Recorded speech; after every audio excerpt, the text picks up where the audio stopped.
Interrogate. Many people are questioning the injustices of our current economic system. But if we are to change it, we need to understand the forces that shape it. Although we can see the effects of injustice everywhere, its causes are typically more hidden.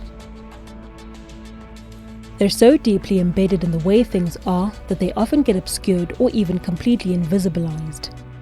In other words, they're coded into the system. Like a cryptic message, they remain incomprehensible to most people. Sometimes they even seem like the way things are, and therefore the way they'll always be. To decode the injustices in our economies, we first need to map out the various elements in the system and connect the dots between them. This helps us to unpack how, together, they create the particular dynamics that sustain injustice. This is essentially a problem mapping exercise. The notes in this module help us do exactly that. In the first note in the Interrogate module, we introduce key elements of our economic system that sustain inequalities. One of them are economic policies, which guide how governments raise and spend public money, as well as how they regulate, control, or guide economic activity. In the past 40 years, they've moved towards the rollback and restructuring of social protection programs, which has resulted in services like healthcare, water, and education becoming less affordable and accessible.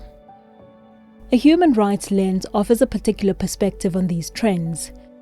Human rights law codifies universal values such as dignity, equity, and justice. It creates binding obligations that should underpin our economies. In other words, it sets out what we can expect of and demand from governments and other powerful actors. Assessing the degree to which these obligations are or aren't met within the current economic system helps us to identify the root causes of and responsibilities of the injustices that are coded into it. But often, human rights obligations are described in the abstract, using specialist terms and legalistic language. In the second note in the Interrogate module, we break them down and explain why they fit together. For example, these obligations give us a way to respond when governments use lack of resources as an excuse for failing to fulfill people's rights. So often they say, of course we want to increase social protection programs, but we just can't afford it.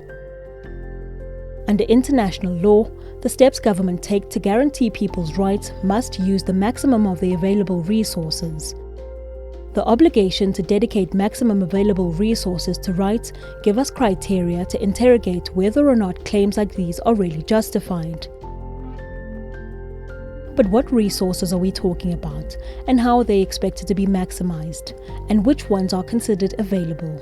We address all of these in the questions in the note.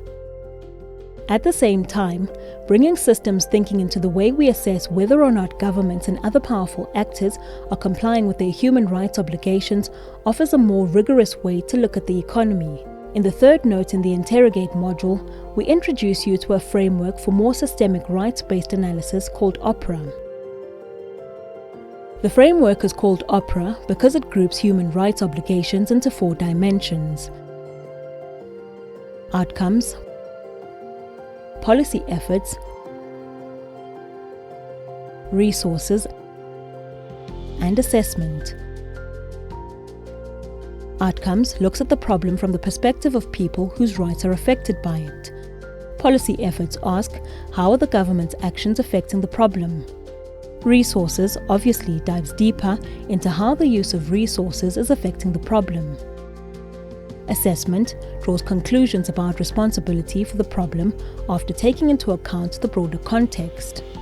OPRA offers a flexible, overarching framework to guide research. It sets out questions to ask for each dimension, which can be answered using indicators and benchmarks.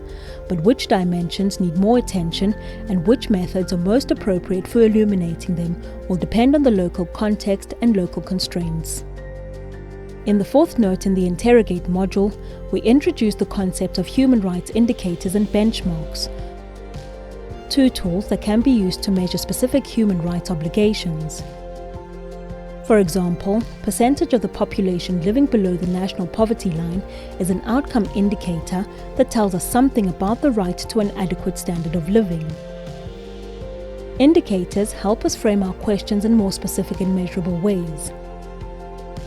Often, they answer a question using quantitative data. They use numbers, ratios, or percentages. In other words, they tell us how much, how many, or what percentage. Benchmarks give us something to compare our answers to. The note introduces various sources of indicators and benchmarks that can help answer the questions set out in OPRA and how to choose them.